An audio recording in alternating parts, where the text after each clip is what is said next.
How are you doing? Fine, thank you. No worries. I was having a conversation about the DM, you and I, our DM discussion about the house you lived in that was haunted and you stayed there for 15 years or 13 years. Please, what's the story again? All right. When I went to view the I'm house, sorry I'm putting right? you on the spot. That's all right. My landlady is Oyibo from this Mm. country, right? My landlord is French. So when I came to view the house, my kids were really little then. And when I accepted and I moved in, she came to see me a week later. And then she had a smile on her face and she said, "How are you coping with the noises?" Right? Mhm. And I laughed and I said, to be honest, I thought nothing of it, but because she's mentioned the noise, thing, it became like I became aware of it. I said, yeah, I knew, like, to me, it would be like the wind or probably something with the hinges of the door or something. But I know that my little girl said to me, "Mommy, who is always pushing in the dining chairs? In the middle of the night when we go to bed. Mommy, I actually hear it every night." And then then I would tell her, "Oh, it's nothing. It could just be, the wind, the neighbors and all that." But I've actually been downstairs. I've noticed that if I stay long downstairs past 12 midnight, 1 o'clock, the door is going to slam, right? It just happens. And then my TV might flicker or go off. Then one day I got into the habit of not staying that late. Then one day I actually stayed that late. And when the door slammed, and I said, "Okay, okay, okay, I'm going to bed, please." And then I just, went upstairs. It was harmless, but I heard it as well. Like I would be sleeping upstairs and I would hear the dining chairs being pushed in and out. And then I realized that was what my landlady was talking about. Now you've put me here. There is a friend of mine, right? Oyibo. Her elder sister was diagnosed of cancer, right? And she told Mm. me we're actually quite close. I would keep my kids in her house, and my daughter would mind her son when she goes to work, and she gets paid and stuff like that. And then one day she comes back and she said to me, "OG, guess what? That she went to hospital. She wasn't feeling well, and she was diagnosed of cancer of the breast." And she said she drove straight to her parents' grave. Now, she was brought up from one house to another, one aunt, another foster home, because she was the last. Her Mm. parents died when she was 8, but she has elder sister. So she drove straight to where they were buried and started shouting at them and told them both, "Do you want me to leave my kids like you left me as well? Is this fair? What is the meaning of this? Look at the report the doctors are giving me." Guess what? Next time she went to hospital, she didn't have cancer. After she did that at her parents' grave. Now, her elder sister that had cancer, that never visited her parents or anything, died of that cancer. She's still alive and well. We chat on the phone till date. She's from this country. She said she was so angry, she slammed her parents. She was shouting at their grave. She was talking to them and telling them, "Why would you leave me to have cancer? What have I done? My 2 children. Is this how you left me? You want me to leave them as well, from one foster home to another?" She is hale and hearty now. She is hale and hearty now. Her sister unfortunately passed. Life. Strange, isn't it? Like you see what my discussion is. Spirituality exists. um my worry is 90% of what we think is spirituality has nothing to do with the spiritual. It's your mind, it's your situation. The I will never take the unless I catch the demon like this with my hand. If a average Nigerian comes to tell me about a demon story, I will not believe it, because they were raised to think in the supernatural. Yeah. Yeah. The average Nigerian will see a cockroach fly and start attributing spirituality to it. True. I saw my grandfather after he died, actually. Sorry? And I saw my grandfather after he died. He came to visit, but I never said it. I never told anyone. I was about 5, 6 years then. And after his funeral, we had come home, right? And I woke up around 2, 3 a.m. and there he was standing at the door. And he had his hat. There's this shiny chieftaincy hat he would always wear, his walking stick. And there's this particular dress he loved wearing, traditional. And I morbid fear, and as a child, who would I tell? Like, I was so scared, I fell off the bed. And when I turned again to look, I didn't see him. And I kept that to myself for over 10 years. And then one day we sat with my mom, that's her father. And I said to my mom, did you know that when your father died that I saw this? And my sister was like, my goodness, it happened to you? My other brother said, what? It happened to you too? It turned out that 3 of us saw him. 3 of us. And we all kept it to ourselves. Like, we're too scared, weren't too sure, the reaction and all that. And my mother's only brother, died. The time he died, I heard someone run as fast as, in the middle of the night. No human being would run that fast. Very fast, faster than bolts. And I was like, what? That was so strange. And I was like, could this be a human, animal? It's impossible. That was the exact time he died. The exact time he died. Yeah. But, strange things happen to me when a relative is about to go. I see it in my dream. Now, how long did you live in that haunted house for? Oh, 15 years. 15 okay, years. Did you ever come and pray and all those things? No, I never did that. They never hurt anyone, nobody. But I know that sometimes, my daughter would say, oh, mommy, did someone go to the back garden? I'll go like, no, it's probably the wind and stuff like that. But nobody hurt anybody. It was all right, But when the next people moved in, I was so happy. I said, go and experience it. And it turned out my landlady was telling me, oh, a Nigerian family just moved in. I had a good laugh. And I said, oh, gosh, if she's this type, raised in a certain way, then pastors and priests are gonna go there every Sunday to pray. It was strange. It was strange, but anyway. Yeah. Life. Wow. So thank you. That's all. I'm sorry for disturbing you, but when I was saying that I had a conversation with you, everybody was saying no, that Vidoma was. I said it was not live. It was a DM conversation. Yeah. It was the DM, and what I'm trying to say is,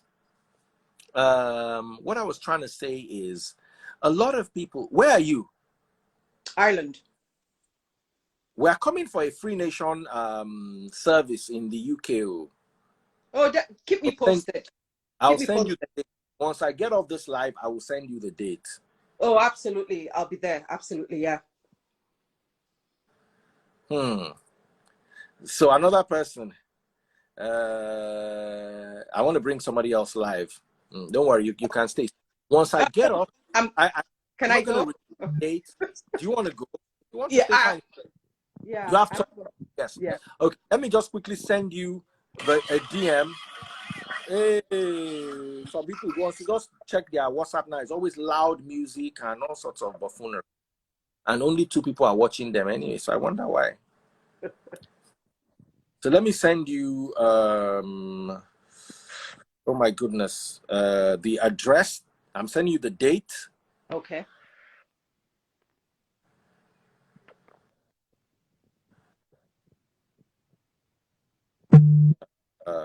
Yeah, I got it. I can see it now.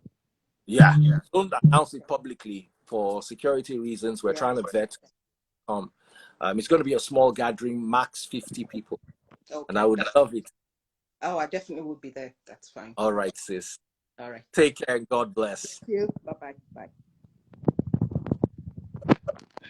Okay. Thanks to Body Glams Ada for coming to bail me out, because at the point I was thinking that, did I actually have this conversation with someone, or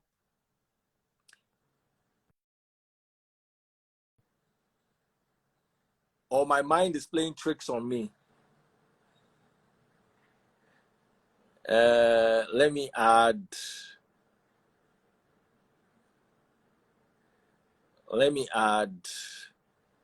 Remy now, because Remy too also has been. I hope she joins. Remy too also shared her testimony once.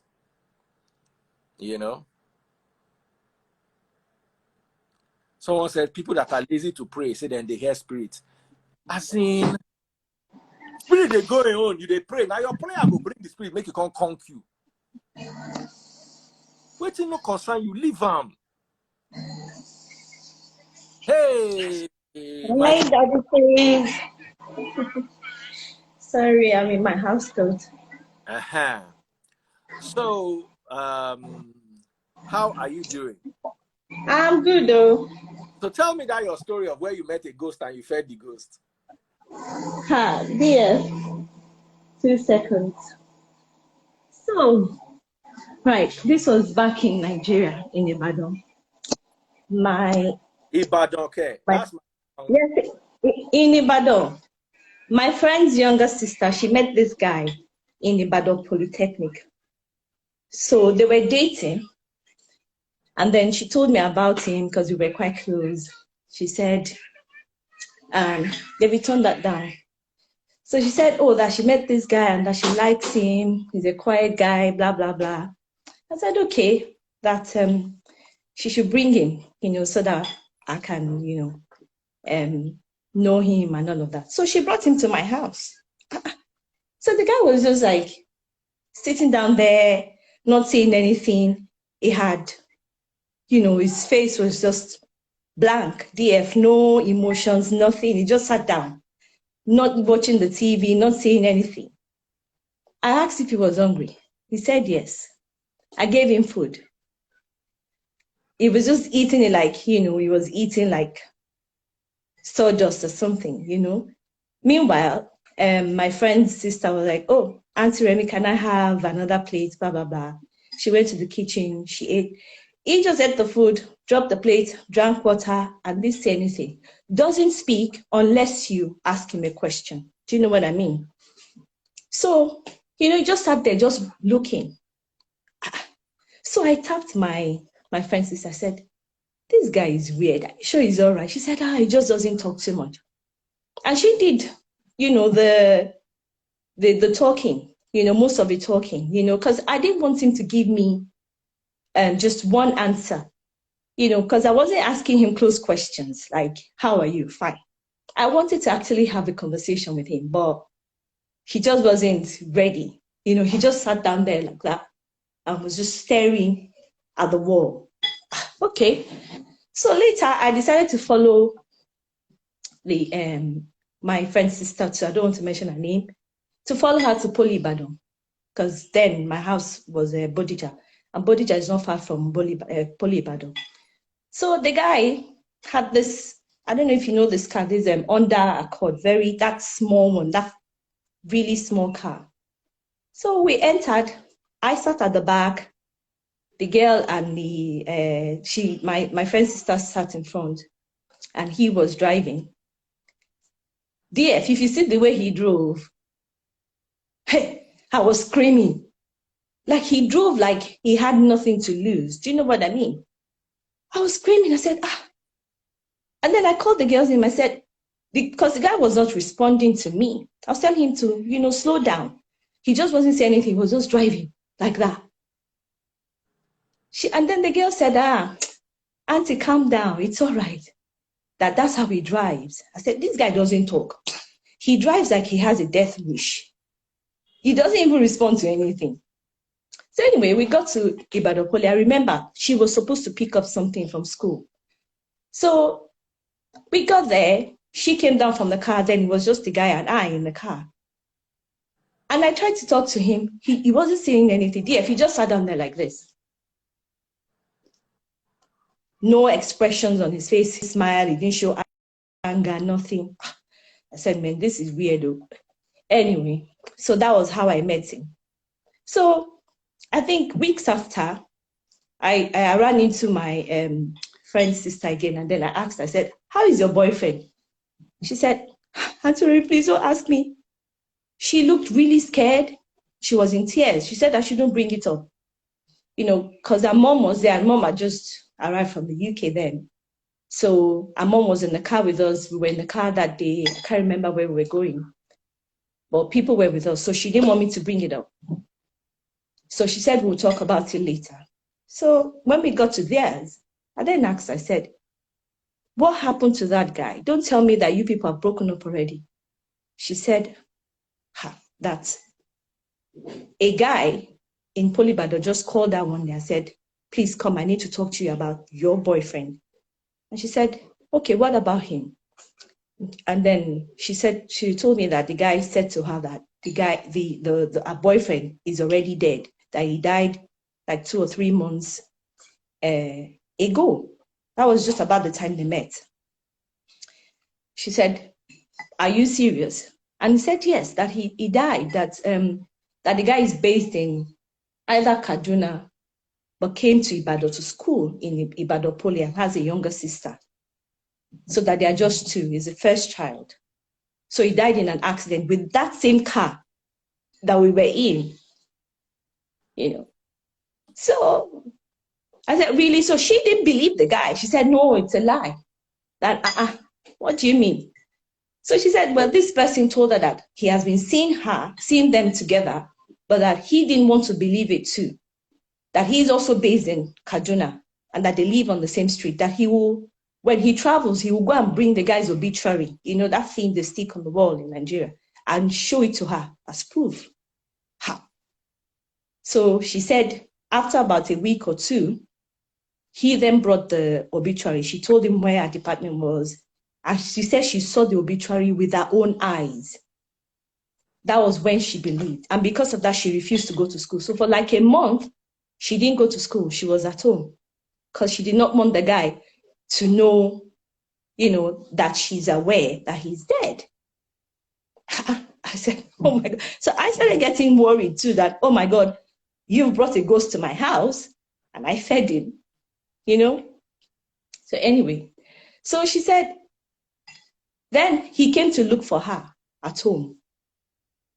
And, you know, he knocked on the door. She came out. She said she was shivering. And that the guy said, well, I know that you're aware that he is dead, not me. Yeah. I know that you're aware, you know. He said, but he has made his peace with God. This was how she said, you know, those words. DF, I don't know if this is something that she would want to, you know, talk to you about, but I'll see if she wouldn't mind sharing that story with you so I can love it. Give her your details. Please. You know, but she was shivering and crying when she told me this story. And do you know why I believe it? It was because of how the guy was. He was so weird. Do you know what I mean? This guy was... Now, let me ask you a question. Did she sleep with this guy? TF, I think they did.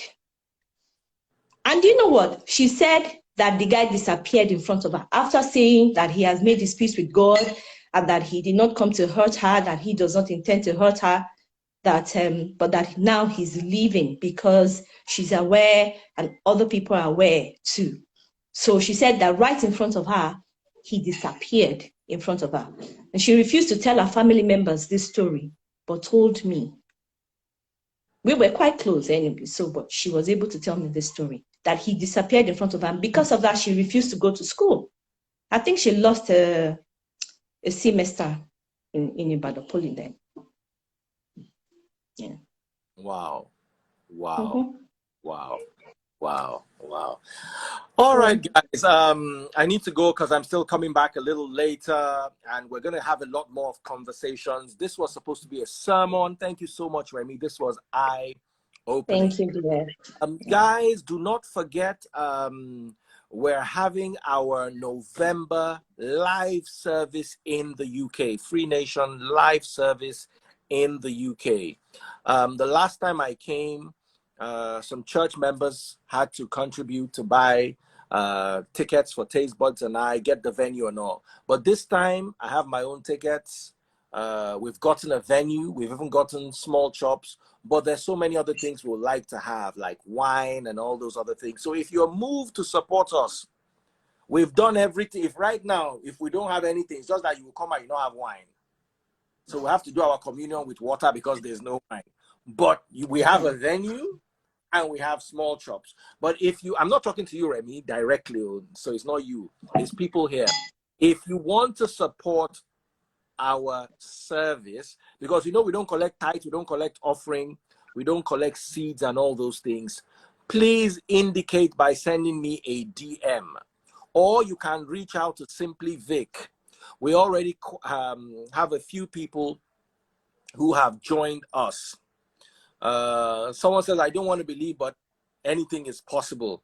Trust me, quite a lot is happening. It's true. But you see, I'm amazed. You know why? Because this ghost drove a car and ate food. Yes, he ate food. He was just blank. Do you know why I believe the story?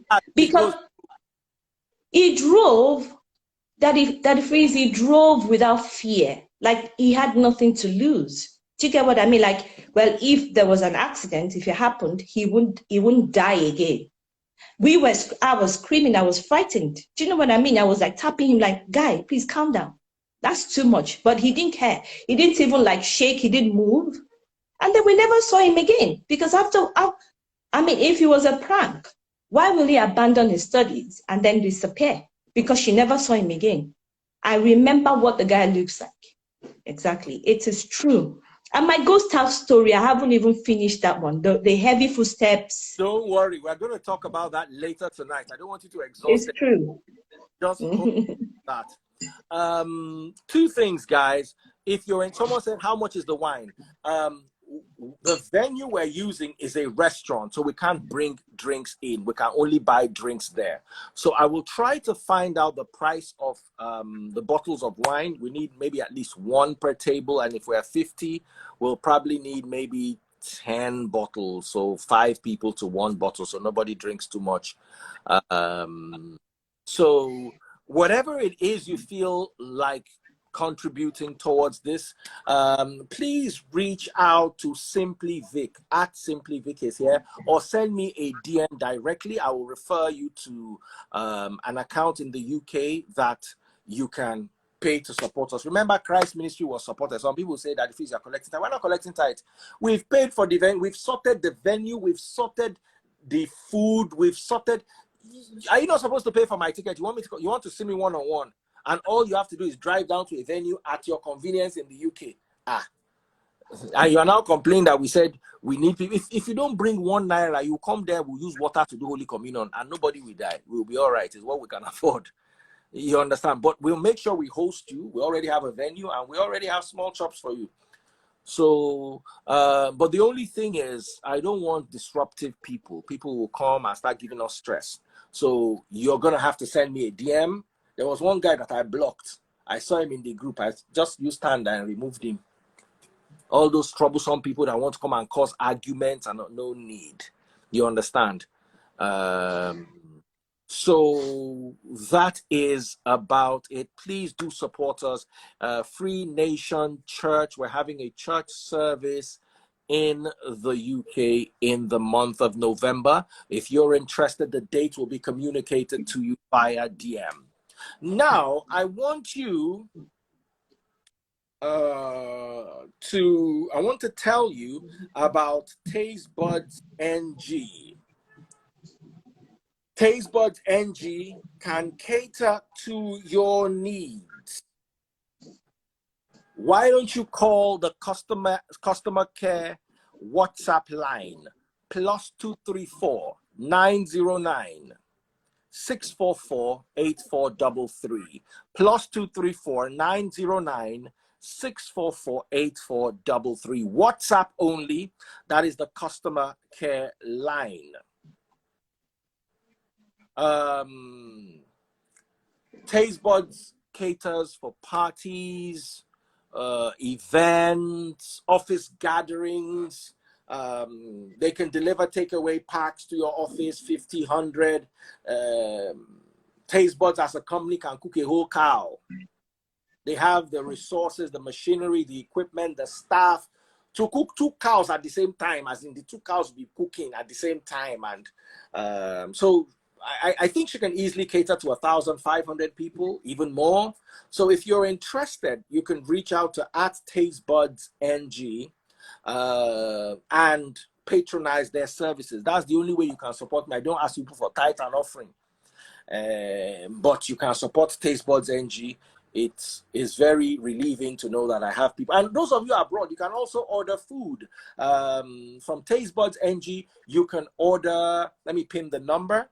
You can order food for your family members in Nigeria, 2.5 liter bowls, 5 liter bowls, You can order for your family and friends all the soups in the Niger Delta and Igbo land.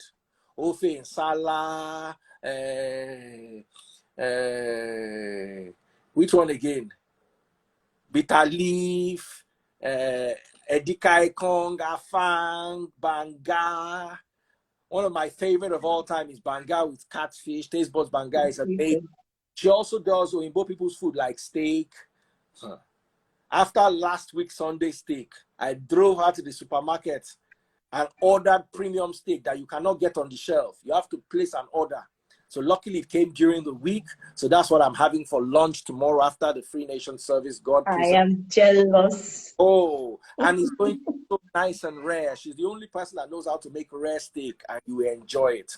So ladies and gentlemen, someone said pepper soup now you like order. I think pepper soup meals start from about 15K for a 2.5 liter bowl, thereabout. Just send a WhatsApp message to the customer care number that is +234 909 644 8433 and make enquiries.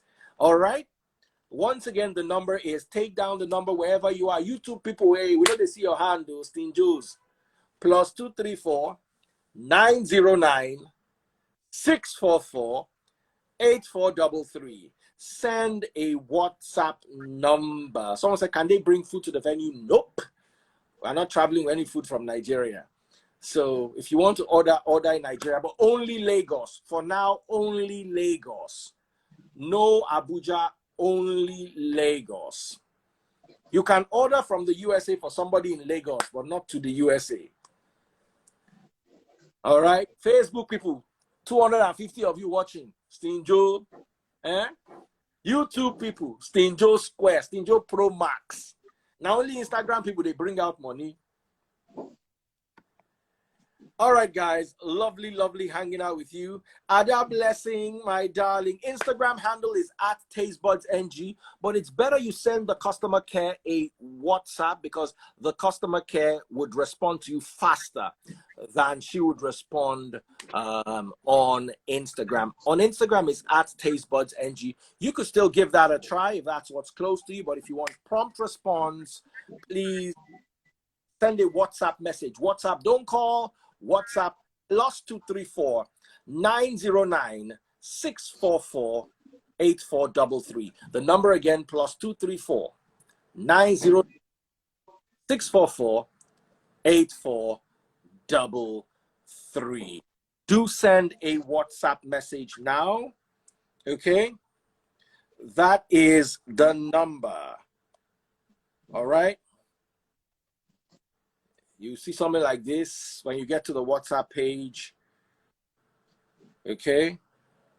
644 8433. That's it. +234 909 644 8433. You don't have to come to Nigeria to order. You can order from wherever you are and it will be delivered to somebody in Lagos. Someone says I order pepper soup when I visit. Make sure you do. Thank you so much, Reggie baby. Remy, thank you so much. Glam. Bye, dear. Bye, everybody. Bye. Simply Vic. I'm coming back soon. Remember, hey, First Lady, bestie, my sweet sister, love you loads. God bless you. Someone said, I like her pepper soup. Official Lucia Patrick. Thank you, thank you, thank you. Someone say, even person where they can say when I enter Niger, anywhere you did. Take care. Guys, don't miss church. Tomorrow church is 11:45. Oh, don't miss church. Oh. Bye, Remy. Bye, dear. Bye, everybody. Bye. Something I'm going to talk about later when we come. We've only raised 800,000 naira now.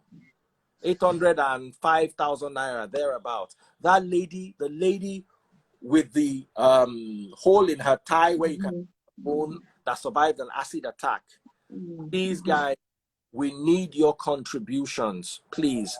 She needs 3.5 million and she's slipping away. Time is going. Please, help us. All right, guys, take care of yourself. If you're interested in helping the lady, just give me a DM and say Acid Lady. I'll give you the account so you can support us with.